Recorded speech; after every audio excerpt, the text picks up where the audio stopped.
Neste ano, o mercado brasileiro vai ter mais de 1 milhão de unidades vendidas de SUVs. Com um segmento tão grandioso, claro que todas as montadoras querem a sua fatia. Isso significa que você terá 1, 2, 5, 10, 30 lançamentos de SUVs em 2024. E você vai conhecer um por um agora no Mobcast.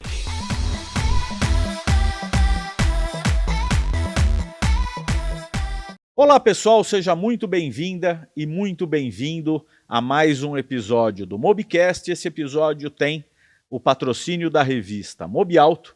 Você que curte novidades, lançamentos, tudo que rola no meio automotivo, testes, avaliações, serviços, tudo que já existe no mercado de automóveis e principalmente aquilo que ainda vai existir, não perca o conteúdo da revista Mobiauto. Você acessa pelo www.mobiauto.com.br/revista.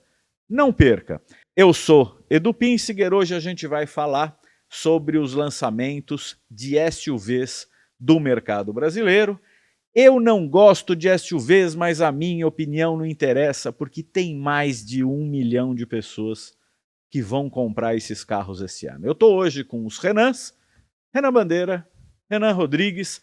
Você é um cara de bom gosto e também não gosta de SUVs, Renan Bandeira? Eu não sou muito fã de SUV não, mas o pessoal gosta, né? O brasileiro adora. Esse cara aqui, ó, esse cara que gosta. Renan Rodrigues. O cara me queimando com a audiência. Renan assim, Rodrigues, me conte, você gosta dos SUVs? Eu gosto da minha mulher. Esse é um bom ponto. E ela gosta de SUV. Então, Logo, gosta de então eu SUV. gosto de SUV. Eu te entendo. É, eu acho que eu então, te é entendo. Não isso. cheguei nesse ponto. Ainda consigo me manter num hatch. Ainda. Ano passado, 2023, o mercado nacional vendeu rigorosamente 992 mil SUVs. Óbvio que esse ano passa fácil de 1 milhão, não passa? Com certeza. Principalmente com os lançamentos, né? Mais de 30 modelos. É que o mais importante é a gente, principalmente, olhar para o que está embaixo, né? Quais são os que vão brigar na faixa de baixo do mercado, porque é isso que dá volume, né? Fala pra gente, Rodrigues, os 3 principais esse ano. Renault Kardian, Esse é bom. Peugeot 2008, nova geração. Creta e Yaris Cross ficaram pro ano que vem. Pra mudar ano. O próprio Yaris Kicks, Cross, é que o Kicks teve alguns problemas a mais, assim. Exato. Roubaram o ferramental do carro dessa geração e aí Loucura. ficou uma loucura. O terceiro, eu acredito que o híbrido da Stellantis, se chegar num SUV. A gente ainda tá numa grande discussão sobre qual vai ser. O próprio WRV tem muito carro que tá Vai chegar, vai no ar vir. e aquilo, será que vem, será que não vem? E o mais legal é que assim tem uma briga muito forte que vai acontecer entre o fim desse ano e o início do próximo no mercado de entrada, porque a gente tem o Yaris Cross, que seria basicamente o principal lançamento desse ano, mas ficou pro ano que vem, né? A gente teria o próprio Creta, era cotado para o início desse ano, o novo visual, ficou para o ano que vem. O Creta hoje é o SUV mais vendido, desconsiderando venda direta, né? Sim. Então é um carro muito importante aqui no mercado. No varejo ele domina. Mais do que a Fiat Strada ele vende, que é o carro mais vendido, né? Então, e a gente tem o próprio WRV também, que é um novo SUV, menor que o... Na verdade é quase o mesmo porte do ZRV. O ZRV, minto, é o HRV, mas ele vai vir posicionado mais abaixo. Então, são todos carros que vão brigar nessa faixa entre os 100 e 200 mil. É triste falar que são carros baratos, né? Mas hoje no mercado é a atual realidade. Então... Mas se a gente dividir entre esses 3 aí, eu acredito que o WRV vai estar um pouco abaixo. Eu concordo. Por conta do próprio posicionamento do HRV. Que começa em 150 e tanto. Então a gente pode ter esse carro mais posicionado para Pulse, Kardian, só que é um carro maior. Mas vamos guardar isso pro final, acabou sendo um spoiler gigante. Vamos falar dos modelos do segmento premium. A gente tem Audi Q6 e-tron, BMW X2 e X2, Porsche Macan elétrico. Que mais? O que vocês falam desses modelos lá em cima? O que tem para destacar? A gente já teve o CR-V, né? O CR-V já chegou. Já foi lançado esse ano. 352 mil reais. Carro muito legal, eu dirigi, eu estive no lançamento. Pude andar com ele. Você andou com ele? Andei. Você veio pra cá, porque o lançamento do carro foi diferente. É verdade. Né? Porque geralmente, pra quem tá em casa, é assim, a gente vai pra algum lugar que a montadora leva a gente testa basicamente num campo de provas que eles montam ali no momento. E no caso, nesse caso do CR-V foi diferente, eles prestaram o carro durante uma tarde. O Renan pegou o carro, obviamente, e veio pra cá. E aí, a gente acabou indo almoçar e aí a gente foi e conheceu o carro, que é muito legal. É bem legal. O preço é uma pena, assim, porque é um... Como é uma pena Civic Accord? 352 mil. Ele é batendo em X1 já. Exato. Acima de X1. É isso. E é quase exato o preço do RAV4, né? Que é o concorrente natural, então o preço do Toyota Essas duas marcas se olham muito, né? Exato. Sim, eles são basicamente espelho. Elas tentam sempre se combater. Embora o Civic tenha vindo... solto. Né?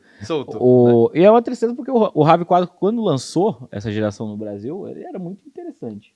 Ele chegou por 179 mil reais, na época que o Compass já estava custando os seus 170 e tal. Então, sim.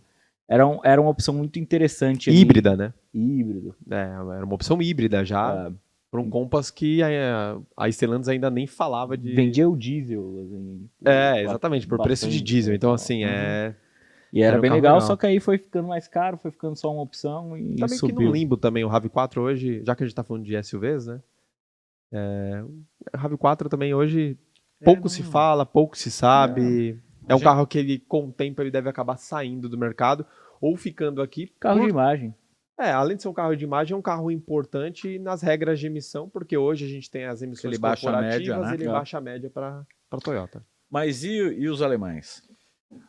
O Macan que o Macan vai ser um absurdo. Uma coisa linda. Mais de 600 cavalos. Né? Não, assim, é um negócio e um preço fora do comum. Interessante. Assim, um preço de Macan, né? É um preço de Macan. 500 e tantos mil reais, mas... Acho que é 580. Eu acho que é isso. É um preço de Macan, só que com uma potência e um torque de Cayenne, assim, a gente poderia considerar, assim, mais ou menos. É meio bizarro, assim. É um carro que tem potencial para mexer nas volumosas vendas da Volvo, não? Porque os modelos da Volvo estão nessa faixa de 400, porque 500 mil reais. Depende, né? O que a Volvo mais vende está abaixo, né? O mercado de elétricos da Volvo é como se fosse nos premium o de entrada. É isso. Porque eles estão trazendo o EX30, que já atrasou 2 vezes, mas tá pra ver. Tamo aí, né? Vamos ver se chega, né? É outro também que tá nessa lista. Era um carro para começar em 230, mas deve começar ali pelos seus 250, 260 por causa de volta de imposto e tudo mais. Imposto de importação acabou complicando a vinda da Volvo nesse sentido. A gente ainda não sabe como vai ficar a situação. Esse carro era prometido para custar 230 mil. Preço de Compass. Agora vai saber quanto ele vai custar. Né? Mas era um carro interessante. E aí depois disso vem XC40. Vem XC40 e C40, que são todos com versões abaixo de 400 mil. O XC40 tem abaixo de 400 mil, o C40 eu acho que não. Agora de cabeça eu não tô lembrando. Mas os preços são próximos ali. O XC40 ele tem mais de uma versão no Brasil, elétrica, todos elétricos e tal. Uma com motor só, outra com 2 motores. Mas é sempre abaixo ali do... É 390, é bem distante do Macan elétrico. 420 e tal. Esse Macan elétrico vai estar ali na faixa do que um Volvo XC60 hoje pode pedir, mais ou menos. É quase o XC90, que o XC90 que a gente testou recentemente, ele tava 620 mil. O preço de um XC90 híbrido, basicamente. É que a grande sacada é que ele é um carro totalmente elétrico, obviamente bem menor que um XC90, mas assim, dentro do que a gente olha no portfólio da Porsche, não é um preço exorbitante. Assim. Exato. É a mesma coisa quando a gente olha Panamera e Taycan, que a gente considera sedãs, assim, são preços páreos, né? E a mesma coisa com o Macan. Isso é o que é o mais impressionante. Assim. No line-up da Porsche, um carro de 600 mil reais é um dos mais acessíveis. Exatamente, exatamente. É por isso que hoje a eletrificação total, né, de um carro, ela faz muito mais sentido quando a gente olha para as marcas premium, né? Porque são elas que já tem um nível de acabamento mais sofisticado nos carros e mais tecnologias que fazem os carros custarem mais caro, obviamente. E elas vêm com elétricos que ficam com um preço aproximado, entendeu? E é que a grande dificuldade das marcas generalistas hoje produzirem um elétrico que seja de baixo custo. Mas voltando... as chinesas, né? Ali outro papo. Como diz o Henrique Rodrigues, que veio aqui, falou com a gente, é quase uma pastelaria na saída de carros da BYD. Então, é bem diferente do que a gente vê aqui, que é muito mais burocrático, principalmente por autonomia, né, das empresas. E aí, acho que dos outros dois, eu acho que o X2 gera uma expectativa maior. O X2 me gera bastante expectativa. Porque a primeira geração, ela flopou, era para ser um carro... É um carro muito divertido de dirigir, mas ele era um carro que não fazia muito sentido na gama da marca, porque hora ele era mais barato que o X1, depois ele ficou mais caro e foi aquela bagunça. Então ele gera mais expectativa do que o Q6, que vai vir num patamar também de preço mais elevado. Ele vai vir, acho, bem caro. Então... Mas o que eu acho mais legal, até falando de BMW, assim, é porque a BMW, eu acho que ela acertou a mão, né? Já é de um tempo já que ela tem acertado a mão nos lançamentos. E a gente vê que, assim, aleluia, eles olharam para o X2 como um carro que deveria ser um coupé do X1. Entendeu? Porque a gente tem a relação de X3, X4, X5, X6, e a gente não tinha o X2, assim, né? Então eles poderiam aplicar isso e agora aplicaram. O carro é muito legal. Assim, aparentemente ele é bem legal. O X1 já é um carro bem legal. Coupé é par, né? Agora é par, né? Com a chegada do X2... Não, já era par. Que a gente só tinha o X2. O X2 agora a gente fechou. O X2 era quase um Série 1 bombado. Ele era um SUV, mas ele era baixo. Um hatchzão, assim. Era isso. Exato. E eu acho que é um grande acerto, porque essa geração do X1, que é vendida agora, ela é uma geração muito boa. Muito boa, é muito legal. E aí você vai ter um carro que, obviamente, nos parâmetros da BMW não vai ser um carro tão caro, né? Vai estar ali na faixa, obviamente, dos 300 a 400 mil reais, que é o que o X1 hoje trabalha. Mas é um carro com visual mais ousado. E eu acho que é isso também que pega os clientes da BMW. Tanto que se você compara visual de BMW, Audi e Mercedes, a gente tem a Mercedes um pouco mais sofisticada, mas BMW é muito mais... Mostra mais agressividade, robustez. E esse carro mostra, né? Essa queda coupé fica realmente mais jovial o carro. Eu tenho a impressão que essa geração atual do X1 fez aquilo que... algo muito semelhante ao que a Série 3 fez no início dos anos 90, quando a BMW se instalou no Brasil, ainda com importador, mas em 91 foi lançada aquela Série 3 que era a E90 e... fico devendo.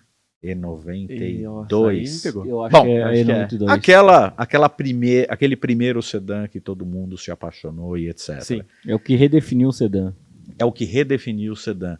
Porque quando você analisa números mundiais de vendas em qualquer país, BMW e Mercedes são muito parelhos, Audi também, mas a diferença no Brasil de vendas totais de BMW versus as outras duas é espantosa. E isso deve ser mérito do X1.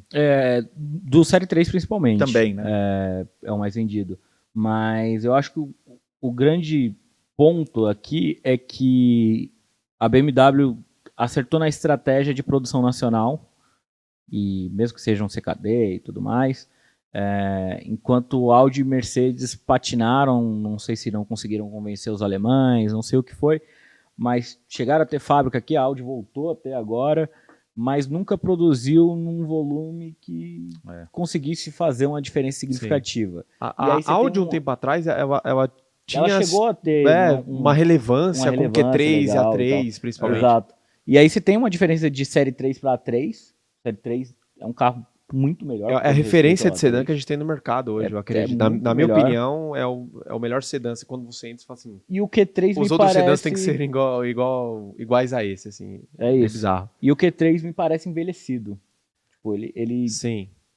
Principalmente quando a gente põe na balança com... É que assim, na minha opinião, quando a gente põe o GLA e o Q3 na mesma balança do X1, é complicado, porque difícil, o X1 parece muito mais atualizado do que os outros carros. Assim. E a Mercedes ainda tem um agravante que os preços são consideravelmente acima quase sempre.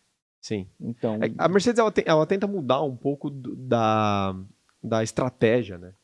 Ela já até falou um pouco, já ouvi muita gente falar que está tentando se aproximar do que a Porsche vende, essas coisas, mas eu ainda enxergo um pouco de distância entre as três, né? Considerando Audi, só se essa estratégia BMW, Mercedes da Porsche. Sem cinismo, só se essa estratégia está começando aqui no Brasil, né? Porque normalmente ela serve para justificar baixos volumes de vendas. Provavelmente a estratégia no Brasil está dando certo. A gente viu o volume de carros abaixarem, mas hoje os carros da Mercedes são bem mais caros, como você falou. Só que assim, não há uma proposta de mudar, né? Esse sentido que eles estão tomando. Então, provavelmente está dando certo. Eles devem estar tendo um lucro que não tinham antes, tentando pegar mais unidades. Mas é um rumo diferente do que a gente vê da própria BMW, que hoje é o que a gente falou. Série 3 é o carro-chefe deles.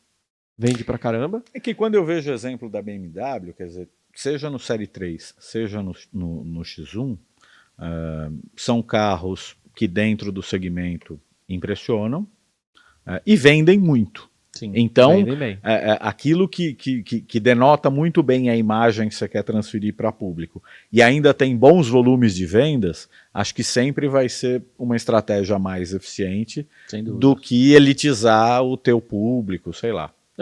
Pois é. Então, por esses motivos que o X2 eu acho que causa mais impacto, mais impacto, mais expectativa, e os outros... Mas deixa eu pegar um gancho aqui, a gente está falando do mercado premium, e eu tenho aqui anotado mais um lançamento de um carro de um SUV, que quando foi lançado no Brasil, virou uma grande coqueluche e deu uma boa desaparecida, ou é impressão minha, que é o Evoque. Tem uma nova geração de Evoque prevista para esse ano, não tem? O que houve com o Evoque? Ela foi lançada nas últimas semanas, o pessoal começou a dar preço, essas coisas, provavelmente deve começar a aparecer nas lojas por agora, mas... É mais uma marca que errou na estratégia de fabricação no Brasil. Tem lá a fábrica, hoje em dia serve mais para restauração, um projeto desse tipo. Não lembro se eles anunciaram alguma coisa de voltar a fabricar aqui ou coisa do tipo. Que eu me lembro também não. É que o Evoque é um carro assim estiloso, é um carro bonito. Eu acho que eles ainda são montados aqui. Em CKD. Em CKD. Mas é isso, assim, eles tiveram a oportunidade de repente, trazer... O Evoque era um carro muito importante para eles, que alcançou um público novo. E aí quando teve a troca de geração, daquele que marcou aqui no Brasil e tal... Teve o hype, né? Teve um hype gigante, esses carros começaram a vender demais. Exato. E aí quando trocou dessa geração, eu lembro que ele ficou consideravelmente mais caro. Aí passou um tempo dele sendo só importado, deixou de montar aqui no Brasil, então só vinha a versão topo. Eu acho que o grande erro que acontece muitas vezes nessas montadoras é justamente isso. Você vem e traz o carro, começa a construir, montar ele no Brasil, né? Que é a montagem via CKD, e você vende ele com produto nacional ali. Depois você começa a importar o carro. Depois você volta para montar o carro. O preço sobe, desce, fica uma gangorra de preço, e você acaba sendo, maltratando o seu próprio cliente, né? Porque você acaba causando uma desvalorização de mercado. Tudo bem, o primeiro cara que comprou... essas variações acabam derrubando o preço do carro. Porque o cara, sei lá, ele pagava X. Aí ele pagava 2X, o carro veio a custar X de novo. Esse cara que pagou 2X, cara, ele tem uma desvalorização absurda. Ele nunca mais vai comprar um carro. Entendeu? E aí começam a se fechar as portas de um mercado premium que não tem tantas portas abertas aqui no Brasil. Sim. A gente fala de um Série 3, um X1 vendendo bastante, mas assim, o volume de unidades, quando a gente olha as unidades, elas são poucas, né? Então, assim, nesse mercado principalmente, você não pode fechar a porta, você não pode perder cliente. E é aquela coisa, né? O planejamento de uma marca, ele nunca é 6 meses, é anos. Por anos. Por anos. Então, a JLR, né, que é a Jaguar Land Rover, ela já sabia que o Evoque ia mudar. Ela podia ter se planejado para atualizar o ferramentário para continuar montando aqui no Brasil e seguir a vida. Porque as peças vêm de fora. Então, tipo, é um investimento que você tem que fazer, é claro, mas não é um investimento absurdo. E você vendia muito bem o Evoque aqui no Brasil. Mas o lucro não é tão alto, não sei o que. Tá bom, mas você tem uma imagem a preservar, isso tudo é convertido. Você tem um carro que roda muito, né? Tipo, você vai ver esse carro todo momento. É o que a gente falou do Evoque. Até hoje, a gente vê essa primeira geração que veio pro Brasil, cara, aos montes na rua. Em algum momento, ele chegou a ofuscar as vendas dos alemães, né? Sim, sem dúvida, sem dúvida. Era um carro que vendia demais. É que ele teve que eu acho que ele foi o primeiro SUV compacto premium que chegou, que balançou o mercado. Mas é que um carro que tinha presença. Exato. E por isso mesmo, porque o X1... Aquela coisa do vidro estreitinho, carroceria musculosa. Que vinha mais porque você tinha o X1 já, mas era aquele X1 meio perua, né? Aí GLA era o hatch, né? Um hatch altinho. E você tinha o Q3 ali também começando, mas o Q3 tinha um family face assim mais simpático e tal. Ele é um carro mais familiar, eu diria, mais conservador, assim. Enquanto que o Evoque chegou causando e o pessoal ficou tipo, o Audi, ele parece uma progressão daquele Volkslover, né? O cara vem dentro da Volks e fala assim, comprei um Taos, eu comprei um Tiguan, eu vou por um... Acabou. Q3, Q5, é isso.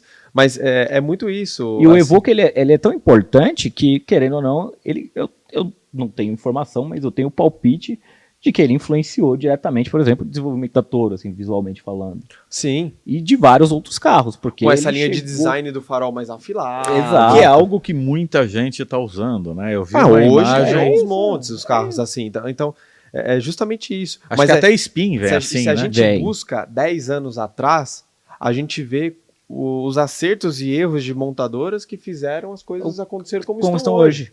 Tipo, o próprio Renan falou aqui, o X1 era uma perua. Os caras foram fizeram dele um SUV e aí o carro decolou. Entendeu? Não que a perua não vendesse bem, ela vendia muito bem.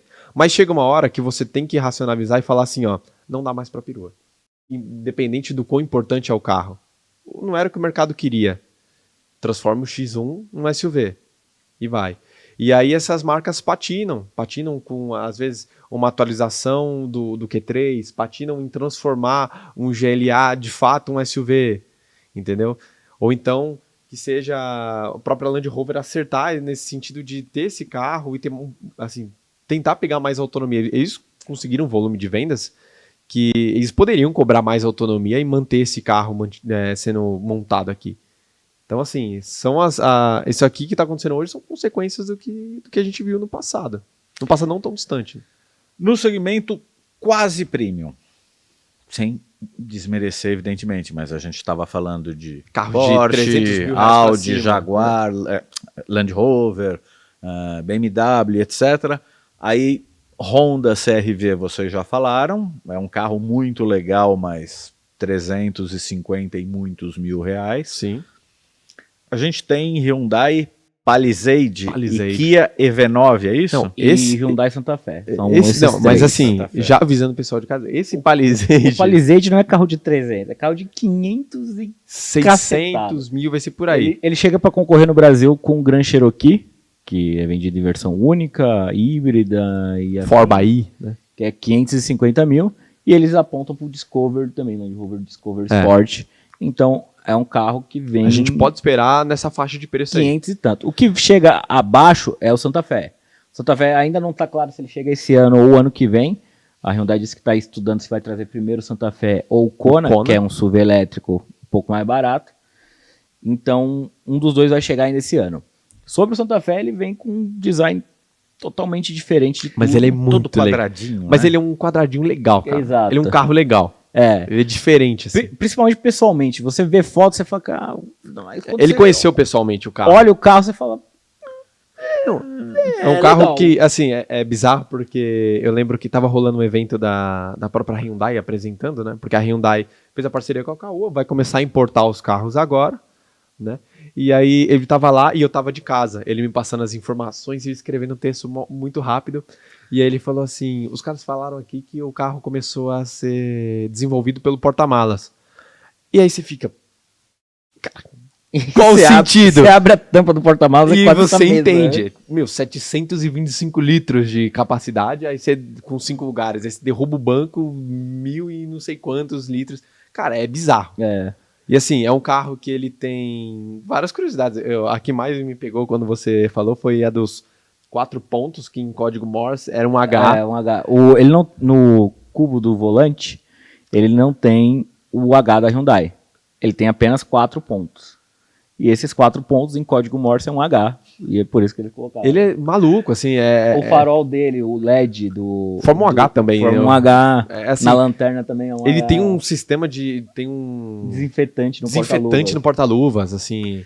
Lembrando que Hyundai e Kia compõem o mesmo grupo. Sim. Né? Sim. Lá na matriz. Será que tem alguma... O designer foi o mesmo que trabalhou no Kia Soul? O Kia pode ser. O Kia Soul é bem quadradão também, assim. Também. É um carro interessante. Mas que assim, você não consegue definir até hoje a qual segmento pertence. É tipo o PT Cruiser, né? Tipo, nossa, eu vi um conversível e eu lembrei de um papo que a gente teve aqui do... Ele é uma coisa. O PT Cruiser, com todo respeito a Chrysler, ele não é um carro, não é um SUV, não é um hatch, ele é uma coisa. Ele é um PT Cruiser. Ele é um acontecimento. Mas assim, mas o Santa Fe eu acho que ele é um carro que vai impactar muito quando a gente vê. É que, obviamente, a gente vai ver poucos na rua. Ele vai custar 400, 450 mil reais. Então ele vem caro. Mas é um carro... Mas é um carro que eu acho... 7 lugares, não? Ele tem versões de 7 lugares. Aí resta saber o que vai vir pra cá. 5. Era uma versão de 5 lugares, mas tem de 7 também. O Palisade, pra quem não sabe, é 8. 8 lugares o Palisade. É raro a gente ver carros de 8 lugares aqui no Brasil. Né? Mesmo. A gente tem o Kia Carnival, eu acho que a gente tem o... Tem o Defender 130. Acho que é isso. Acho que é o 130, são 8 lugares. Mas o Palisade vai ser um carro... Carro de imagem da Hyundai. Resta saber se ele vai chegar com esse visual que foi apresentado aqui ou novo, ele vai ter facelift lá fora. E é importante que vocês olhem para ele, porque é ele que vai definir o visual do Creta. O Creta vai chegar com uma cara bem parecida. Tem um Face Family. E é uma cara que pode se arrastar a outros carros da Hyundai, principalmente como agora a Hyundai assumiu a importação. Então a gente vai ter um volume de modelos da Hyundai maior aqui no Brasil. Então outros carros podem chegar mais ou menos com esse visual. Não tem que encaixar num HB20, né? Porque não dá. Não, mais um facelift de HB20 chega, né? Não dá mais. Mas assim, o Santa Fe é um carro que eu tô bem ansioso. E tem o Kona, né? O Kona elétrico também. Kona elétrico a gente já tem o Kona elétrico sendo vendido aqui, o pessoal já deve ver. Se você... Esse podcast tá indo ao ar uma semana depois que a gente gravou, então... Já saiu na Autosport que eles já estão sumindo das lojas. Legal. O pessoal lá já apurou que está sumindo das lojas. Então, é muito provável que ele seja o primeiro desses lançamentos. Sim. Eles já estão fazendo uma força para trazer os carros já agora. Tanto que, assim, as concessionárias Hyundai que não recebiam, né? Que não eram Caoa, no caso. As HMB. Eles já estão recebendo Tucson e HR para fazer a venda, né? Assim como as Caoa estão recebendo Creta e HB20, né, o que é muito importante para a Hyundai e que vai complicar a vida do Polo nesse sentido. Então, assim, o Kona é um carro legal porque a gente vai ter um visual diferente e, assim, compatível com o que a gente vê no mercado europeu, né? Sim. Acho que isso é muito importante para o brasileiro, assim, eu acho que isso tem que ser valorizado. E aí, em termos de custo, ele deve ficar ali na casa dos 250 mil... Que era o preço original do E2008, por exemplo, que hoje em dia está em promoção, porque chegou os chineses e ele precisa ser atualizado também. Mas é um carro elétrico, eu acho que isso, um SUV elétrico que é interessante, ele está atualizado, entendeu? É o que eu falei, é o padrão europeu, 250 mil, como o Renan falou, era do E2008. Mas o mais legal dos Hyundais é o Ioniq 5. Esse é embaçado. Para outro vídeo, que é um hatch, quase um hatch médio, é muito legal esse carro. Esse carro viralizou um tempo atrás, talvez o pessoal de casa deve lembrar pelo fato dele virar todas as rodas e andar de lado e girar. As rodas ficam em 90 graus para encaixar numa... Não, é bizarro. Barra. Esse carro é maluco, assim. Eles estão ousados, né, os sul-coreanos? Estão. Sim. Estão. E, para finalizar o assunto Hyundai, eles apostam muito em hidrogênio para o Brasil, retirado do etanol. Só que ao contrário do que a Nissan tentou fazer, de ter um reformador dentro do veículo, eles querem instalar os reformadores nos postos de gasolina. E aí estão em estudo junto com a USP. Por enquanto eles têm desenvolvido um que tem capacidade para gerar... Você me falou 5 quilos de capacidade. De hidrogênio por hora. Que isso é o suficiente para abastecer... para rodar 660 km. Para abastecer um dos carros deles. Eu não lembro qual modelo. Tem um Nero, que é o... Acho que é Nero o nome dele. Não, Kia Nero, não é? ou Hyundai Nero? Acho que é Hyundai Nero. Pode ser. Que o Hyundai Nero é um dos carros que já tem esse tipo de tecnologia. E ele usa 5 quilos no seu... É um SUV, acho que do mercado americano. Ele é um SUV, é tipo um hatch altinho, assim. O pessoal chama ele de SUV, mas se você olha, você confunde entre SUV e hatch. O carro. Mas o fato é que esse carro também usa 5 quilos, ou seja, você levaria 1 hora para encher o tanque de um carro a hidrogênio. Eles estão estudando para tentar desenvolver sistemas aqui no Brasil que façam 10, 15, 20 quilos de hidrogênio por hora. E ele funciona basicamente, você enche esse tanque, esse reformador de etanol, ele faz ali um processo físico-químico para quebrar a molécula e retirar só o hidrogênio e dispensar o restante, dispensar a água, dispensar todas as células do etanol e manter o hidrogênio para abastecer os carros a hidrogênio. É dessa forma que a Hyundai acredita no elétrico no Brasil, porque tem muita essa discussão a respeito de estrutura, de como o Brasil vai fazer para ter uma demanda gigantesca de carro elétrico, e a Hyundai acredita muito no hidrogênio, acredita que dessa forma, porque a gente já tem estrutura de postos com etanol, então você trabalha ali com hidrogênio, que é um componente limpo, né, vale lembrar, mesmo que o carro rode a hidrogênio, ele quebra essa célula para gerar energia e rodar na eletricidade, ele é um carro elétrico a hidrogênio. Eu acho que isso é basicamente o nosso futuro aqui, já que a gente entrou nesse assunto rapidinho. Hoje eu estava até num bate-papo com o pessoal da Bright Consulting, outros caras do meio, outros jornalistas, e eles falaram sobre como será a eletrificação do Brasil. E passando um panorama até 2030, a gente vai ter basicamente híbridos leves. Assim, o Brasil ele ainda vai demorar muito para se movimentar e conseguir ter um volume grande de híbridos plenos, né, que é o caso de um Corolla Cross, por exemplo, de um Corolla, do híbrido plug-in, que é aquele que vai na tomada, e dos carros elétricos de fato. Então, eu acho que esses caminhos que estão tomando com outros tipos de tecnologia, com outros combustíveis, vai ser o melhor caminho para tentar limpar o ambiente. O híbrido leve, só para lembrar, é aquele com o super alternador. Isso. Super alternador, exatamente. Ele vai atuar, para quem não sabe, troca o alternador do carro por um motor elétrico, né, que a gente chama de... alternador e motor de partida. Exatamente. E aí ele tem uma bateria pequena, bem pequenininha, assim, uma capacidade pequena, e ele vai atuar nas saídas do carro, que é onde mais gasta combustível, aquela saída de farol, por exemplo, e também quando o carro estiver em velocidade cruzeiro. Então, você está viajando, o carro deu ali 100 km por hora, por exemplo, já está constante há um tempo, e dá uma apagadinha ali e roda no elétrico. Aí depois carrega a bateria, volta, e assim vai. Deixa eu lembrar lá o nosso amigo que está assistindo, a gente recentemente fez um podcast só falando de modelos híbridos e elétricos, então e a gente esmiuçou muito cada um dos lançamentos. O próximo capítulo, que é sobre os chineses, falamos dos japoneses, dos sul-coreanos, dos alemães, enfim. Os chineses, vamos dar uma passada meio rápida, mas temos SUVs chegando esse ano, Jayco, Omoda, que são as novas marcas da Chery, tem um SUV híbrido da Jack Motors, tem lançamento da BYD e tem alguns lançamentos da GWM. O que vocês destacariam de SUVs chineses chegando ao Brasil? GWM está um pouco complexo, assim, porque o início da produção dos carros atrasou. Primeiro ia ser a Poer, né, que seria fabricada aqui, trocaram para o Raval. E tem episódio sobre as picapes? Que é a picape. Também tem episódio. Sobre as picapes também, exatamente. Então, passou para o Raval. Então, a ideia era que o Raval H6 fosse lançado nesse ano como um SUV nacional. Mas aí a gente não sabe se realmente vai conseguir entregar até o fim do ano ou se isso vai ficar para o ano que vem. Agora, importação, eles devem trazer o tanque... Tanque 300, já foi flagrado aqui no Brasil rodando, que ele tem um aspecto de Jeep, assim.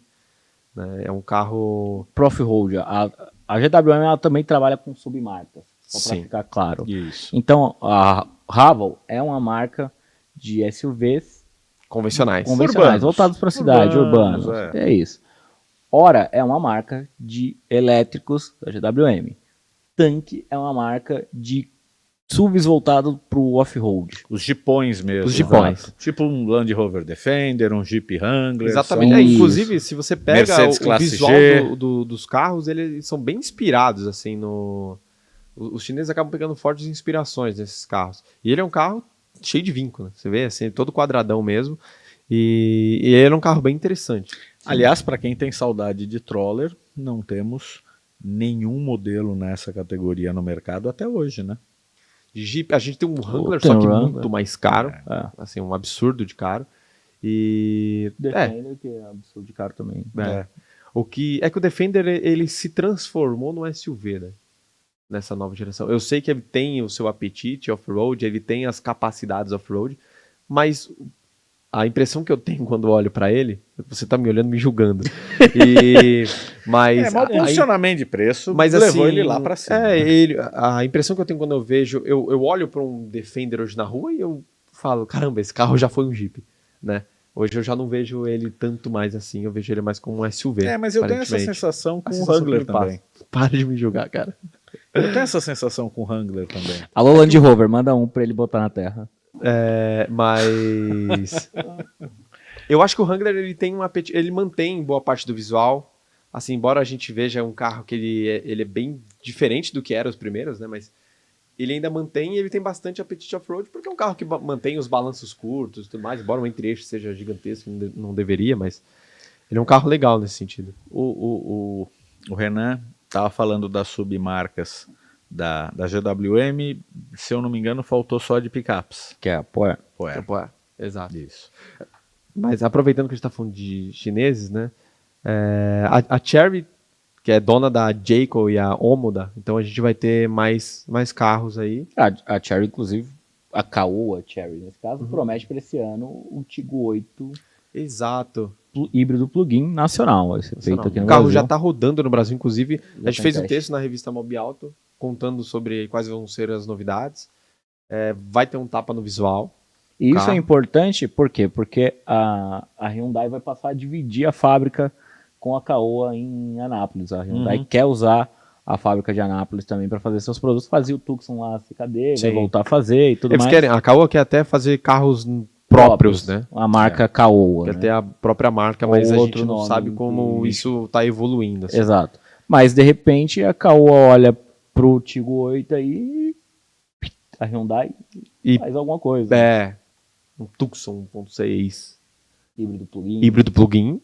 É um carro que ele tem, assim, dá para receber, eu falo no sentido de, ele é um carro que ele pode entregar mais, assim, no sentido. É difícil você colocar um híbrido plug-in 1.6 num Creta, por conta da faixa de preço que ele atua, mas num Tucson dá, entendeu? Então isso pode ser interessante, porque o Tucson também existe a promessa dele voltar a ser montado lá em Anápolis. Sim. Então esses carros vão compartilhar uma linha de montagem, a gente poderia dizer, assim, nesse sentido. Então tem muita coisa legal. Um motorzinho elétrico, uma bateria emprestada. Já era. Sobra uma portinha ali do lado. É isso. Ainda falando de chinês, a gente tem que falar de BYD. Não, calma, tem a parte da Chery, o Omoda da Jayco, tem o, se não me engano, E5 e C5? C5 e E5, E5 é o elétrico. Basicamente, são duas versões do mesmo modelo, né? O E5, obviamente, é um carro totalmente elétrico e o C5 é um híbrido. Um híbrido leve, se não me engano. Acho que é. E assim, a motorização é muito parecida do híbrido do C5 do que a gente vê no Tiggo 5X. E o E5 já é um carro mais bem acabado, e tem um motor mais potente, também por ser elétrico. E visualmente eles são bem ousados. São bem ousados, são SUVs cupês, mas ainda existe uma expectativa sobre como será essa atuação da Jayco e da Omoda aqui, porque a Chery tem uma parceria com a Caoa aqui no Brasil, e ao que os próprios executivos da Caoa me falaram é que, por contrato, a Chery não poderia trazer outras marcas para vender aqui. Contrato aí de, acho que 20 anos, se não me engano, com renovação automática, e isso complica... Os advogados do Dr. Carlos Alberto estão trabalhando agora. Mas a grande questão é que isso complica a chegada das marcas. Tanto que elas apresentaram o carro no fim do ano passado, os jornalistas, e nada mais fala. Não, o Diego, nosso repórter aqui, gravou o carro, que é ainda um protótipo. Eles deixaram claro que é um protótipo. Esse carro não está calibrado para o Brasil. Mas assim, nada mais se fala, a gente não recebe mais material nenhum sobre a marca. É isso. BYD tem também Song Pro. O Song Pro e tem o TAN atualizado. TAN atualizado, exatamente. Inclusive já vazou aí, né? Já começou a chegar no Brasil. Tá? Eles foram mostrar. A BYD tá fazendo uma série de atualizações no sistema elétrico, né? Então é como se fosse. O carro não muda de geração, mas ele ganha um pack de baterias maior, um motor mais potente. Seria uma segunda geração do sistema elétrico. É isso. Entendeu? Atuação, ele tem uma atualização visual leve. Sim. Uma carinha nova e tal. Exatamente. Mas o principal ponto é esse, que você muda a bateria de 75 kW, eu acho, hora, para 104 kW. A autonomia dele vai ficar muito maior. Mas é um carro que é o que a gente fala, permite isso. É um carro bem mais caro, você permite jogar isso. Acho que ele é o mais caro da... Sim, acho que é. Ele tem o Tanyo Han, né? Estamos no topo lá, bem distantes daqui do início, do Seal de 300 mil. Mas tem uma outra possível novidade, que é que o próprio Song Pro, se realmente vir, mas o Song Plus, ele receba uma atualização, seria basicamente uma segunda geração também do sistema elétrico com motor turbo, né, no caso. Deixando de lado 1.5 aspirado, que hoje o pessoal meio que torce o nariz, né? Tem 100 e poucos cavalos quando acaba a energia. E ele deve receber uma atualização... Aí você ficar com um carro pesadão... com 110 cavalos, não dá. E deve receber uma atualização para receber um motor turbo. E aí eu acho que fica até mais páreo aos Raval PHEV. Uma pena que eles não baixaram o preço do Yuan Plus. Que é bem legal, cara. É bem legal, mas ele ficou lá em cima. Tem uma expectativa também pelo... Eu não vou lembrar o nome, cara. É Yuan... O Yang. Não, tem eu tô falando do pequeno, o Up. Yuan Up. Eu acho que é isso, que ele... É um SUV um pouco menor. Eu sei de qual que você tá falando. Mas ele seria basicamente o Dolphin dos SUVs da BYD aqui, né? Seria mais barato. O pessoal que foi pra China disse que vem. Pessoal... O Henrique chegou a O Henrique, se não me engano, dirigiu esse carro lá. E o pessoal tem falado que vem, é um carro um pouco menor, e aí ele pode se posicionar ainda mais barato, né? Hoje a gente tem o Yuan Plus... Que é 250? 230? É que eles baixaram para 230, então 230. 210... Interessante pra caramba. Um dos episódios passados a gente fez aqui uma entrevista com o André Paixão, da revista Autosport, que falou sobre o Toyota Yaris Cross, e o Henrique Rodrigues, da 4 Rodas, que tinha acabado de voltar da China e veio com todas as novidades da BYD. Acho que esse modelo ele falou a respeito. Ele falou muito sobre esses modelos, inclusive sobre o Yang Wang U8. O 8, que é aquele de mais de 1 milhão, né? Bizarro. E que, de novo, não vem, né? Tá assim, vem. Não vem. Se não me engano, porque quando ele foi podcast a gente falou que vem, porque até então a BYD estava bancando o carro. Porque aconteceu a linha do tempo. Mostraram esse carro na China lá com o vídeo dele aquaplanando lá, que você pode navegar com ele por bizarro, X quilômetros num lago, mar, rio, que você qualquer quiser. Coisa. Você pode andar de lado, você pode... fazer tudo. O carro gira sobre o próprio eixo. É uma loucura. É maluco. Aí quando mostraram isso, a BYD no Instagram oficial soltou. Falou, a gente vai trazer esse carro pro Brasil. E as próprias mídias chinesas falaram que o carro viria pra cá. Beleza, entendeu? Vai vir. Aí depois passou um tempo, e era pra vir ano passado. Uma loucura. Vai vir esse ano. Um lote de 100 unidades. Não, é um carro gigantesco, assim, que parece um Defender chinês, sabe? Ele é maluco. E aí, passou um tempo, eles falaram, não vem, a gente tá só segura. Aí beleza, aí os meninos foram pra China, lá falaram, não, esse carro vai pro Brasil. Vai pro Brasil. Aí o Cauê, inclusive, da Autosport, publicou um texto bem legal, contando bastante detalhes sobre o carro, e ele fala que o carro vem. E agora eles teve o evento de pedra fundamental da fábrica em Camaçari, e aí apuraram lá que não vem esse carro, talvez venha para exibição, ou seja, vão pegar o carro, colocar no showroom e falar, olha que a gente é capaz de fazer. Isso aqui é muito legal. Tipo beleza, eu quero comprar. Não tem.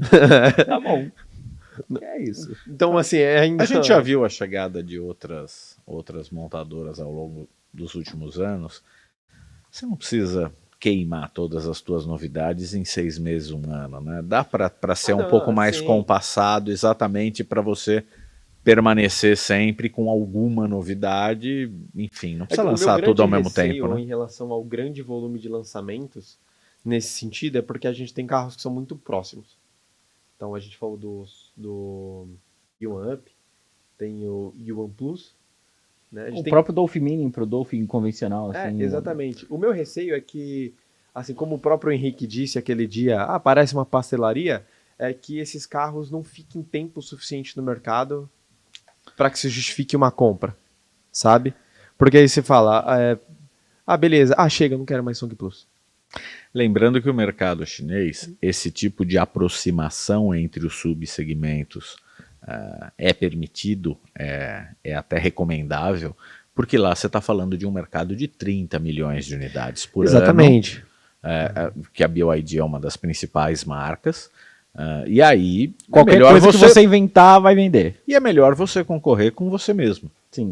Não, eu concordo plenamente. É que, assim, o meu medo é a rotação desses carros. Quanto tempo eles ficam no mercado, assim. Mas em compensação também, enquanto for elétrico, você tem um problema de desvalorização, que os elétricos naturalmente têm. Mas em termos de peça, componente... Não, concordo com você. É muito mais simples. Assim, porque de fato os carros elétricos têm muito menos peças do que... Sim. Mas isso quando a gente olha para o lado combustão, transmissão, nessa parte. Agora, se você bate à frente do Song Plus, bate à frente de um Corolla Cross, você tem que trocar grade e farol do mesmo jeito. Sim. Entendeu? E a minha grande preocupação é com isso. Quanto tempo de vida útil esses carros têm, entendeu? Uhum. Para eles, entendeu? Aqui para nós, no mercado, obviamente, a gente basicamente tem ali, a gente entende quanto tempo uma geração dura. Mas para eles é o mesmo? Vai ter peça? Continuando nas chinesas, Jack. QX Plus, me corrija se eu estiver errado. Eu acho que é QX Plus. QX Plus, se não me engano. Pomp Heavy, né? É um carro bem legal, esse carro. A gente flagrou ele aqui, já escrevemos bastante sobre ele. É um carro que eu acho que ele pode mudar o panorama da Jaque aqui no Brasil, sendo sincero. Porque hoje a gente tem os carros que eles apareceram aqui com um visual mais futurista, né? E esse carro, ele tá, eu acho que mais próximo do que GWM e BYD trazem hoje. E aí eu acho que ele vai ganhar mais espaço no mercado do que o EJS4, que já tem um volume ok, assim, já dá para ver bastante na rua, tem, atualmente. Acho que a Jaque também vai precisar fazer um trabalho de fortalecimento da marca. A marca tomou decisões que foram cambaleando, assim, o seu... Claro, perdeu muita concessionária. E teve muita decisão que não foi da Jaque, né? Tipo, Super IPI e tudo mais. Tem coisa que vem lá da China e etc. Então isso confunde um pouco a cabeça do brasileiro, que tem ainda um pé atrás com a Jaque. Mas eu acho que esse carro, junto com o hatch elétrico, que eu esqueci o nome. UA, alguma coisa assim, 03. Mais fácil chamar de 03. O problema é que o Ora é um carro do porte, do Ora. Do próprio Ora e do Dolphin. Um visualzinho e as retrô próprias, eu acho que as próprias picapes, sabe? Eu acho que o grande acerto nesse sentido foi a Jaque falar assim, não, a gente não vai realmente vender só elétricos. Vamos abrir o catálogo, vamos buscar novos horizontes, ver o que a gente tem lá fora e trazer, porque a gente é capaz de concorrer com as marcas que estão aqui. Sim. Entendeu? Eu acho que essa é a grande sacada, eu acho que esse SUV pode abrir um mar aí. E fica a minha dica para todas as marcas chinesas, incluindo a Jaque, que é contratem alguém que faça software de central multimídia no Brasil. E troca, porque em nenhuma delas... Acho que o WID é o mais intuitivo entre as chinesas. Mas da GWM nossa senhora, é uma dificuldade para você achar as coisas. E o da Jaque, ele costuma ser um pouco lento, confuso. Sim. Aí, se melhorar isso, eu acho que... Eu prefiro que seja mais fácil de mexer do que girar a tela. Sim, como é no caso do BYD. É muito legal girar a tela. Eu acho da hora. E eu gosto de mostrar para as pessoas. Mas assim, na prática, você não gira a tela. Girando. Você não fica girando. É mais legal você ter algo que funcione rápido. Assim. É isso. Hoje eu tava até conversando com o Henrique, a gente foi para outro evento, e eu falei, cara, às vezes é tão bom você entrar num carro e ter uma MyLink 8, que é simples de mexer, que é a da Chevrolet. É uma central que ela não tem tantas funcionalidades quanto essas outras que a gente acabou de falar, dessas marcas. Mas é fácil. Mas ó, a central da Ford é fácil. Fácil. Da própria Volkswagen é fácil. Da Fiat. Fácil. Nossa, da Fiat é muito boa, a Uconnect. A funcionalidade é muito rápida, muito simples. Sim. Poucos cliques, pronto. E aí às vezes você vê esses carros chineses chegando e você fala, uau, o máximo de tecnologia nós temos aqui, e elas são mais lentas do que dos carros que a gente tem aqui. Então, deveria evoluir nesse sentido. Esse papo ia ser longo porque tem muito SUV. E em 2024, MirrorLink não dá, tá? MirrorLink não pode. MirrorLink. Não pode. É Apple CarPlay, Android Auto. Isso serve pra Titan, porque ela tem Apple CarPlay e Android Auto, mas ela também tem MirrorLink. Não dá. Não dá. Tá certo. Não pode. Esse papo ia ser longo. Vamos para os últimos modelos. Eu tinha separado por nacionalidade, então C3 Fast Lounge. Esse que vai ser esse cara? É um SUV? É um sedãotinho? Ele é um fastback com espaço da Citroën. É basicamente isso. Ele deve chegar, imaginando a gama da Citroën, em breve o C4 Cactus vai jogar no Vasco e já era. Jogar no Vasco é ótimo. Vai pro vinagre. Ele deve sair de linha, até porque o motor 1.6 THP não vai cumprir as regras de emissão do PL8 2025. Então, ele deve sair de linha no final do ano, que deve ser mais ou menos quando chega esse carro, no final desse ano, começo do próximo ano. O Fast Lounge, só pra entender, esse nome ainda não foi confirmado pela Citroën, é uma apuração do Marlos, né, do Autos Segredos, que é um cara que ele acerta muito, então a gente pode confiar no nome. Especialmente Stellantis. Esse cara a gente tava no evento, ele é muito bom nesse só para um pequeno corte aqui, a gente estava no evento da Stellantis, ele estava lá, obviamente. E aí ali no final, os executivos, algumas pessoas mais foram tirar fotos e o Marlos estava junto, né? Ele é quase um funcionário. O e-mail dele é marlos.ney @externe-stellantis.com.br. Cara, ele acerta muita coisa. Tanto que às vezes a gente se fosse no futebol, seria quase um setorista. Exatamente. Tanto que às vezes você tá com a dúvida de um carro da Stellantis e você fala, e aí, Marlos? O que você acha, cara? Ele vem mesmo? Vem essa versão? Mas voltando pro Citroën. Esse nome não tá confirmado, mas deve ser esse mesmo. Cara, ele vai ser basicamente um C3 Aircross, de visual na parte dianteira. Eu acredito mais puxado pro Aircross. Sim. E por dentro, o mesmo nível de acabamento a gente vai encontrar, mas ele vai ter uma queda coupé como a gente vê no Fiat Fastback. Então ele vai ter muito espaço interno que o C3 Aircross já tem. Um baita de um porta-malas. Que o C3 Aircross de 5 lugares já tem também, só que ele vai ser mais estiloso. Então, se você pegar a gama de preços hoje do C3 Aircross... Ele vai ser um fastback de entrada, assim. É isso. Ele vai ser bem mais barato. O C3 Aircross começa em 109 e vai até 140 e pouco, né? 140, 150 mil reais ali. Que é o de 7 lugares mais completo. Então, eu imagino que o C3 Fastback... O C3 Hatch, né?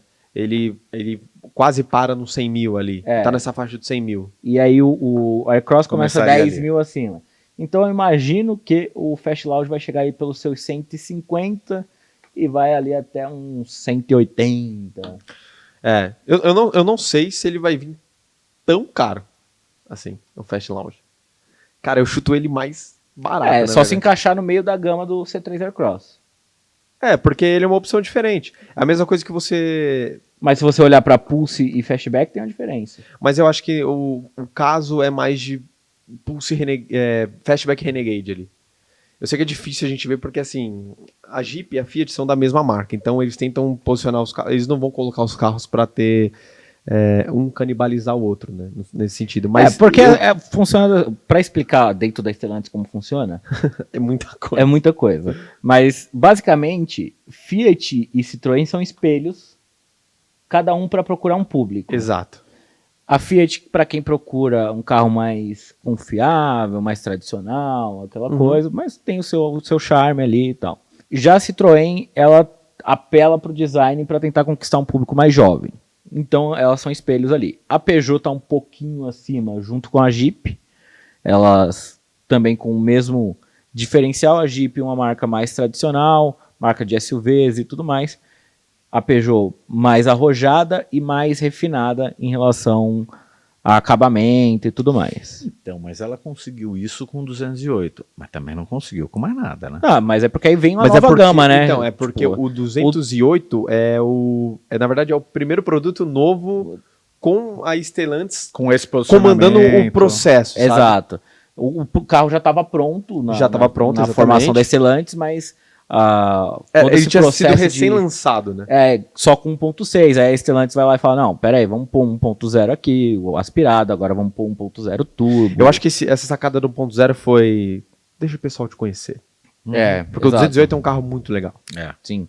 E aí vem o 2008 por aí, que vai ser também um carro mais refinado, com design mais arrojado. Ele é bem bonito.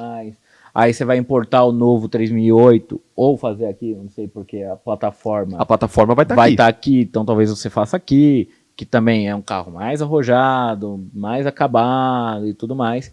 Então, em relação à Jeep, é esse o comportamento. As duas são meio que pares, só que cada uma com as suas armas diferentes para conquistar públicos meio parecidos em termos de grana. Eles têm produtos diferentes, né? Exato. Assim, Eu queria depois gastar mais um tempinho falando das novidades da Jeep. Então vamos sair um instante da Stellantis. Sim. Vamos para Blazer e Equinox, legal. que vão ser modelos de nicho, né? Sim, serão bem nichados. E a gente volta a falar de Jeep já. Que tal Blazer, volta da Blazer ao Brasil? Mais outra Blazer, né? Que não tem nada a ver nem com o Trailblazer, nem com o Blazer. Nem com o Blazer que a gente tinha aqui. É um SUV grande até, tipo, em termos de porte, assim. Eu achei que ele era menor, inclusive. As primeiras fotos que saíram, foto engana às vezes. Você olha a foto e fala assim, aí você puxa a ficha técnica e fala assim, caramba. Não, eu vi no campo de provas lá da GM, o carro é bem grande, bem largo, então bem caro. Eu queria que esse carro fosse um concorrente do Mach-E, sabe? Eu acho que seria legal, assim. Ou seja, um carro de 486 mil reais. Que é o que pode acontecer, mas eu não sei se... Se vir só o Blazer RS, é isso que vai acontecer. Porque a gente tem o Mustang Mach-E GT, né? É isso. Se for o Blazer RS, é isso que vai acontecer. E o Equinox abaixo. O Equinox abaixo na gama. Isso se a gente... Vai vir o elétrico, mas eu talvez acredite que aquela versão chinesa que apareceu... A híbrida. É bem legal. Eles estão falando em produzir no México. Então talvez aí começa a encurtar o caminho para chegar aqui. Venha para o Brasil também. Que mantém boa parte do visual do atual, em termos de formato de carroceria e tudo mais. Sim. Mas aí eu não sei como eles fariam de ter dois Equinox tão diferentes. Não sei se eles vão fazer isso. É que o Equinox ele não pegou, né?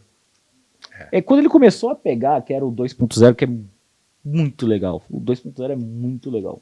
Que é motor de Camaro, tudo mais, pô, bacana. Quando ele começou a ter nossa, o Equinox é legal e tal. Aí veio o facelift, motor 1.5 e... Mas será que não foi o PL7 que matou ele? Pode ser. Regra de emissão. Pode ser. Os caras, não compensa, pelo volume não compensa, calibrado, linha nele. Mas o Equinox é um carro legal, é que infelizmente ele não pegou. Talvez essa versão chinesa pode tornar ele até mais competitivo. Sim. A gente tem primeira semana de abril, agora, um lançamento importante da Jeep para Compass e Commander. Sim. É motor de Rampage que esses dois modelos Exatamente. vão ganhar. Essa é a grande novidade da Jeep para esse ano. Dizem que as versões vão chamar Black Hawk, né? Isso é as versões topo, porque segundo o Marlos, um beijo pra ele, nosso querido, ele vai ter mais de uma versão. Porque legal. Provavelmente vai substituir os motores diesel. Então eles devem... Esses motores diesel da Stellantis, eles vão morrendo. Na verdade, o motor 2.0 vai morrendo agora nos carros. Exato. Tanto que a própria Rampage vai ter o 2.2 da Titano. A Toro pode receber esse motor 2.2 da Titano. A Toro é o que a gente está mais curioso para saber. Para saber o que vai acontecer. O que vai acontecer, porque ela pode virar híbrida, ela pode receber o 2.2, ela pode manter o 2.0 só numa versão. É uma atualização muito, muito legal pro Compass. É um carro que merece, assim, porque é um carro que ele vende muito, né? Muito. E pro Commander eu acho que é uma atualização necessária, um pouco diferente, né? Porque ele deve estar tomando um calor dos chineses em termos de... Mas mesmo assim vende demais. De sofisticação. Vende demais. De sofisticação, sim. Sofisticação pode ser. Mas é que os chineses não chegaram com um carro de 7 lugares nesse preço. Então, ainda não ferem ele tanto. Eu acho que o Compass, às vezes, é o carro que poderia tomar mais pancada e ele se mantém pela fidelidade. Mas é um motor 2.0, mais de 270 cavalos, mais de 40 kgfm de torque. Esperamos a adição de alguns equipamentos. Acho que o... Câmera 360. Exato, um refiner de ADAS. Precisa. Segurança e... Stellantis precisa refinar o ADAS. O ADAS da Stellantis não funciona na chuva, não funciona aquele horário que o sol bate e começa a bater na câmera. Não funciona. Então a gente tem carros mais baratos que funcionam melhor do que... então precisava desse refino. É uma coisa importante, mas assim, a gente não sabe ainda se isso vai ser a única coisa que vai acontecer com o Compass e Commander esse ano. O Renan falou agora há pouco sobre a possibilidade deles virarem um híbrido ainda nesse ano, porque a Stellantis prometeu um carro híbrido para esse ano. E agora eles vai vir de Goiânia. Falando que vem de Goiânia. Reforçaram que vai vir de Goiânia. Goiânia a gente tem Rampage, Toro, Commander, Renegade e Compass. O Renegade tá para sair de linha. Não tem renovação prevista para cá, não tem renovação prevista fora. Ele deve dar lugar para o Avenger no futuro. Então não vale a pena você transformar em híbrido. Compass e Commander tem essa atualização de motor. Sim, Rampage acabou de lançar. E a Toro é a esperança para que receba o conjunto híbrido. Porque ela é 21, a última mudança. Mas se não acontecer na Toro, aí volta pro Compass e o Commander. É difícil avaliar a estratégia deles. A Toro é um produto importantíssimo pro grupo Stellantis, não é nem só para a Fiat. Não, eu não tenho dúvidas que eles vão fazer alguma coisa. Uma tecnologia dessa numa picape do porte que ela tem, num segmento em que ela domina, sei lá, 90% das vendas, sendo que você tem SUVs com uma concorrência muito mais acirrada e modelos muito mais caros. Mas, tio, tem um ponto importante nesse caminho que eu acho que passou, é que nesse caso, possivelmente é um híbrido leve. Entendeu? Okay. Você vai colocar ali... A gente estava falando sobre isso esses dias, a gente estava quebrando a cabeça para justamente tentar descobrir. Porque, assim, a Stellantis ela tem 3 plataformas de híbridos pronto, que vão ser as primeiras no Brasil, antes de estrear a STLA Medium, que é uma plataforma totalmente nova. Totalmente não, porque é a do 3008 europeu. Sim, mas enfim. Assim, é preparada para o Brasil. Ela vai ter várias peças que vão formar ela como algo novo. Exato. Então, as 3 plataformas são o BioHybrid, que é só esse nome, que é o híbrido leve, então um sistema... Do super alternador que a gente falou agora há pouco. E é um sistema de 12 volts. Sim, igual da Audi. Igual da Audi. A Audi tem 12 e 48. Um sistema de 12 volts. O híbrido EDCT, que aí o que acontece? Tem um motor elétrico de tração pequeno montado na transmissão. Por isso que é EDCT. Exato. Uma bateria pequena, porque ele é um híbrido pleno. Então ele vai tracionar o carro de forma elétrica, ele é um híbrido pleno com um sistema de 48 volts. Não vai ser uma bateria de voltagem gigantesca, como a Toyota faz e tudo mais. Ela pode ter uma capacidade de armazenamento maior do que a Toyota, porque falam de até 2 kWh. Toyota é 1.3, se não me engano. Então ela vai ter uma capacidade maior, mas é um motor pequeno também, para tracionar ali de vez em quando, baixas velocidades, e ajudando ali mais do que assumir a tração em vários momentos. Então tem esses 2, que são os mais simples, e tem o plug-in hybrid, que aí vai elevar muito o preço dos carros. Mas esses 2 que o Renan falou são 2 sistemas que eles podem ser aplicados e serão aplicados nos carros mais baratos. Essa é a ideia. Ele vai encaixar na plataforma do Pulse, que é uma plataforma que vem derivada do Argo, que vem derivado de Punto. Então, tá muito tempo aí. Mas, sistema a Fiat tem se preparado para transformar a linha, para hibridizar, né? Uma palavra muito feia, mas a linha. Ela quer até 2030, que é o fim desse ciclo de investimento, ter 100% da gama eletrificado. Seja o híbrido leve, o híbrido pleno, o híbrido plug-in ou elétrico. Eles devem seguir o que eu falei sobre a Bright Consulting lá, que era a meta, assim, traçando uma meta até 2030, os híbridos leves pegando boa parte, né? E de repente, dentro da gama do Compass, por exemplo, os 3 versões de base ser híbrido leve, uma versão híbrido plug-in e uma versão híbrido pleno, e a nova geração que vai conviver com a atual, vai ter dois Compass, aí híbrido plug-in e elétrico. É que assim, hoje a Stellantis ela tem tanta coisa que dá para você pensar um mundo de opções. A própria Toro, por exemplo, pode manter um motor 1.3, aí ela recebe mata as versões turbo diesel, por exemplo, mas aí não recebe o 2.2 para distanciar da Rampage, que vai ter esse motor, e ganha um híbrido pleno, entendeu? Ou até mesmo híbrido plug-in pelo preço do diesel hoje. Então você você mantém a tração nas 4 do diesel e pronto. Exatamente. Entendi. Entendeu? Ela já é uma picape voltada pro circuito urbano, né? Quer mais do que isso? Olha, eu tenho uma Rampage aqui. Ó, eu tenho uma Titano. O salto pra Titano não é grande. Não, 220 mil hoje a Titano. A Toro tá parando em 212. A diesel. É 7 mil de diferença. Se você coloca isso num CNPJ para comprar, ou se você faz um financiamento... Estão coladas. Falamos de mais de 20 e poucos SUVs, a gente agora resume os principais, que a gente não falou deles ainda. Se eu não perdi a conta, Renault Kardian. Kardian é um carro muito legal. Kardian, acho que até sair esse episódio já tem vídeo no ar. Já tem exatamente. Tudo. Vai ter muito a Renault texto. Acertou muito a mão nesse carro. Sim, vai ter Segundo a gente vai contar muito detalhes dele Diego, também no o carro site. é muito bom de dinâmica, um carro que a plataforma é muito boa. Câmbio muito bom. Motorzinho 1.0 turbo. 1.0 turbo. Vai até 125 cavalos e 22,4 kg força métrica. É 2 kg de torque a mais do que Nivus e Pulse. A gente sabe e que preços faz em diferença. cima da linha Pulse, né? Sim. Os preços são muito páreos com os 1.0 turbo do Pulse. E é um carro que o Diego, que trabalha aqui com a gente, né? Ele falou que o carro ficou muito bem acertado. Dinamicamente, ele parece superior ao Nivus. Isso impressiona porque os carros da Volkswagen, a principal qualidade é justamente o handling do carro. Ele disse que ele sentiu que o carro é um pouco melhor nesse sentido. Eu acho que é a virada de chave que a Renault precisava. Agora, plataforma modular, plataforma de alguns carros europeus. Que o Kardian é o menor deles, né? Essa plataforma, os demais são maiores. 2,60 de entre-eixos, que é o Kardian. Daqui pra frente é só carros maiores, né? Nesse sentido. Então... vai dar origem a uma picape. Ao sucessor do Duster. Tem até o Bigster, que é um Duster de 7 lugares lá fora, que a gente parece que vem, mas a gente não sabe quando e se realmente vai chamar Bigster Duster.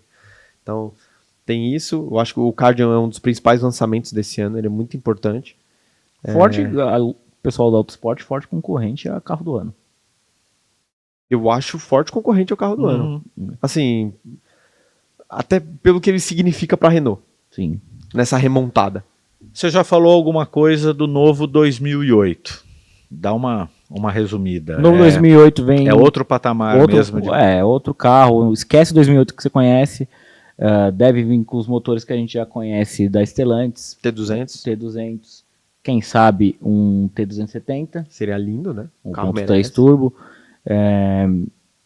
Vem da Argentina.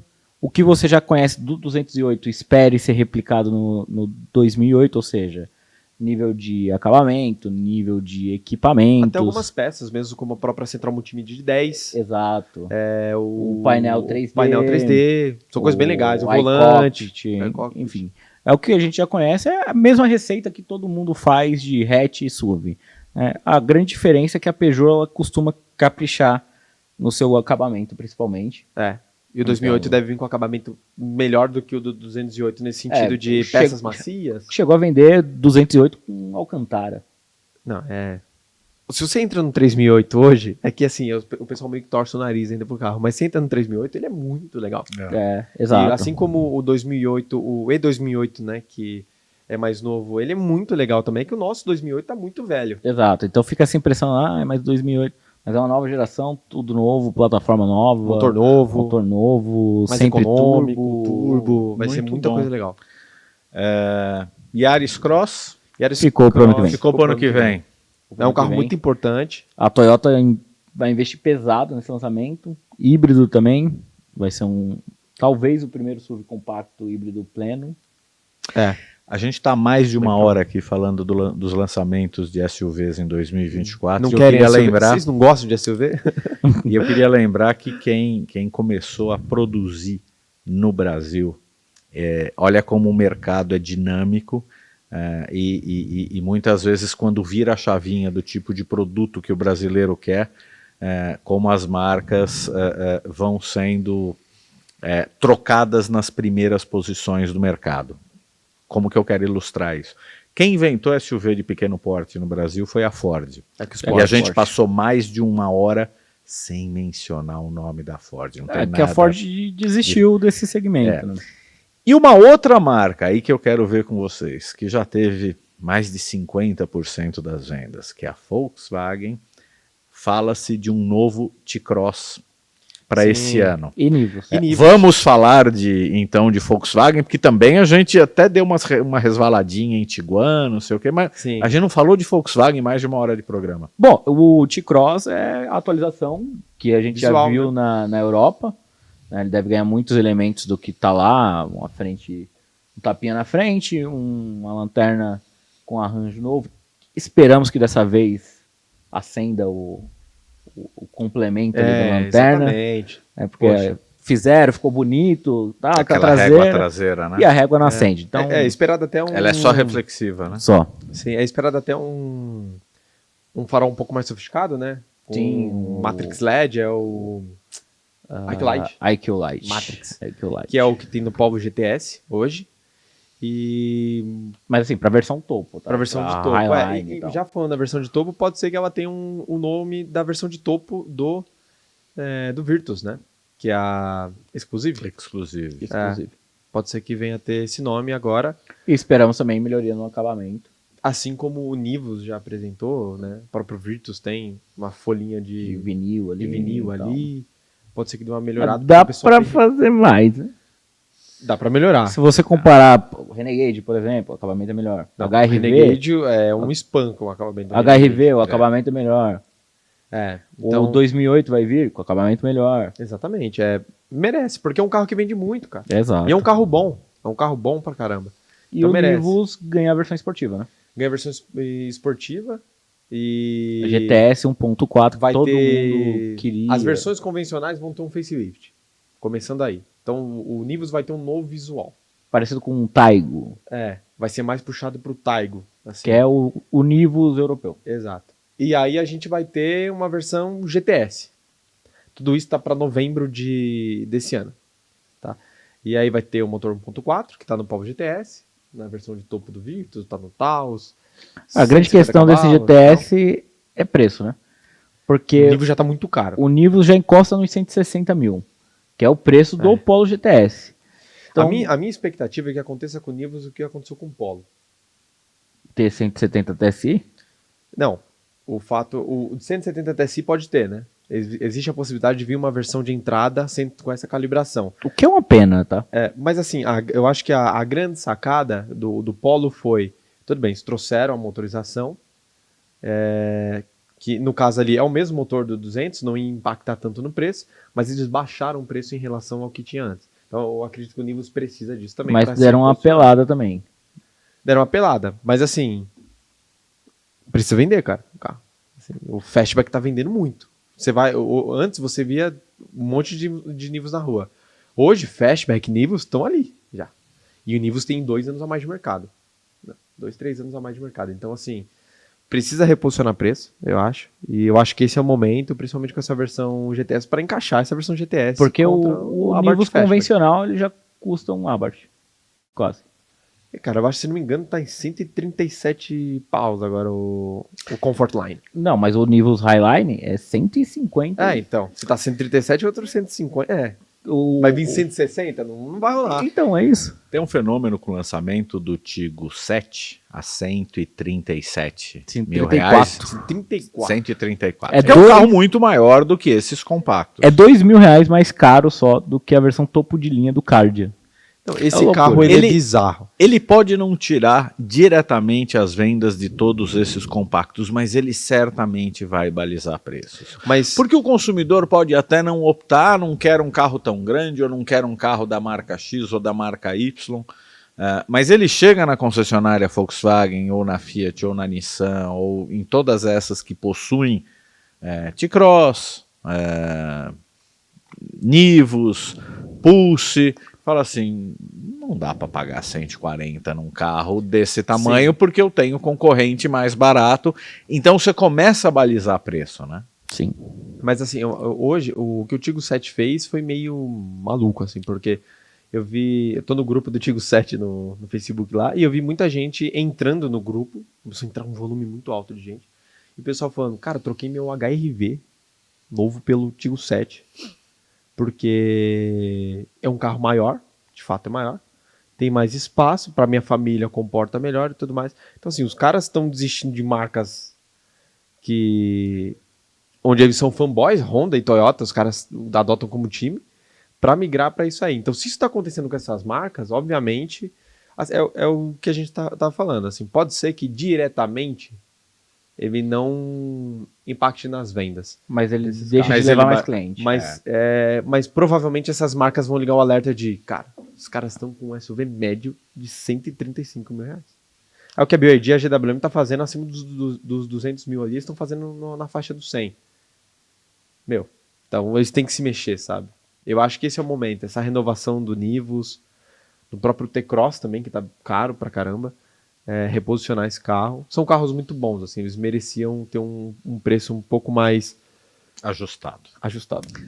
Mais de 1 milhão de SUVs deverão ser vendidos esse ano. Vocês viram quantas novidades essas duas feras trouxeram aqui? Isso foram mais de 1 milhão de palavras aqui, certamente ditas. Com certeza. Me sacaneou, mas vamos lá, vamos tentar encerrar dignamente.